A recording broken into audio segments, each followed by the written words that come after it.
Assalamualaikum warahmatullahi wabarakatuh. Nama saya Winja Triulistio dari kelas 6 Sen. Saya mempresentasikan etika dalam pengembangan dan penerapan AI di dunia pendidikan dan bisnis. Latar belakang AI di kehidupan modern. Perkembangan AI, ML, DL, chatbot berbasis LLM dan lain-lain mengalami lompatan eksponensial dan mengintervensi sektor krusial masyarakat. Dalam pendidikan, penilaian esai otomatis, AI tutor 24 jam dan deteksi plagiarisme untuk menjaga integritas akademik. Dalam bisnis, CV sharing otomatis, analisis resiko kredit, perbankan, personalisasi iklan, dan rekomendasi produk. Jika data historis mengandung bias, algoritma AI akan bereplikasi, memperkuat, dan melegalkan diskriminasi tersebut. Prinsip etika profesi ICT. Pedoman etika bagi tenaga ahli informatika di Indonesia yang wajib dipegang teguh oleh setiap pengembang dan akademis. 1. Integritas. Bertindak jujur, tidak memanipulasi data, tidak menyembunyikan kelemahan sistem. 2. Tanggung jawab. Sadar akan dampak sosial, ekonomi, dan budaya dari sistem tersebut. 3. Kejujuran dan keterbukaan. Transparan mengenai kemampuan, keterbatasan, dan risiko teknologi. 4. Respek hak orang lain. Menghormati privasi, perlindungan data, dan perlakuan adil tanpa diskriminasi. 5. Keadilan. Sistem bermanfaat dan memberikan peluang yang sama bagi semua pihak.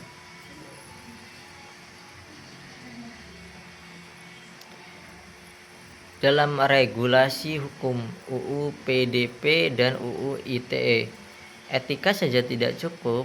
Kepatuhan terhadap hukum adalah kewajiban mutlak dalam pengembangan AI di Indonesia. Dalam UU PDP nomor 27 2022, keterbukaan, pembatasan tujuan, minimisasi data, persetujuan sah, dan hak subjek data, pelanggaran beresiko sanksi pidana dan denda. Dalam UU ITE nomor 19 2016, keandalan sistem, larangan konten berbahaya, dan perlindungan hak pengguna. 4. Teknologi AI dan risiko etisnya. ML atau Deep Learning dalam pendidikan, klasifikasi pemahaman siswa dan analisis kesalahan. Dalam bisnis, prediksi konsumen dan deteksi penipuan. Resikonya menganggap diskriminasi data masa lalu sebagai pola benar. Dalam chatbot, generative AI dalam pendidikan, asisten belajar 24 jam. Dalam bisnis, layanan pelanggan otomatis. Risikonya, jawaban keliru yang meyakinkan, informasi bias, karya ilmiah palsu. Rekomendasi sistem.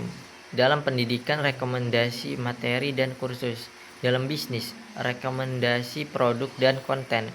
Resikonya, echo number, hilangnya keragaman informasi, diskriminasi harga. 2. Teori etika sebagai pisau analisis. Utilitarianisme menilai kebenaran berdasarkan konsekuensi tindakan benar jika menghasilkan manfaat terbesar bagi jumlah orang banyak. AI boleh dikembangkan jika manfaatnya jauh lebih besar daripada resiko. Jika merugikan banyak orang, ya tidak etis. Deontologi menilai berdasarkan niat dan kewajiban moral, terlepas dari konsekuensi. Perlakuan manusia sebagai tujuan, bukan sebagai alat. Diskriminasi oleh AI adalah salah satu secara mutlak, tidak peduli seberapa efisien atau menguntungkan sistem tersebut. Studi kasus penyaringan CV otomatis di bisnis. Perusahaan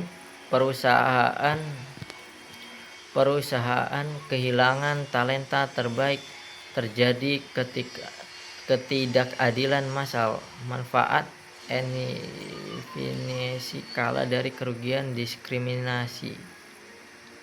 Deontologi pelamar diperlakukan sebagai data numerik, martabat individu diabaikan, diskriminasi genre tetap salah terlepas dari akurasi data, tidak etis.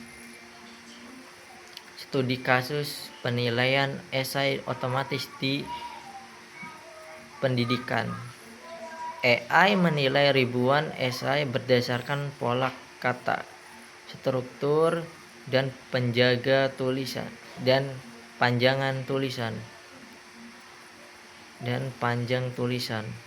Sistem sharing hanya menilai kemiripan pola, bukan orisinalitas gagasan, dan bersifat black box.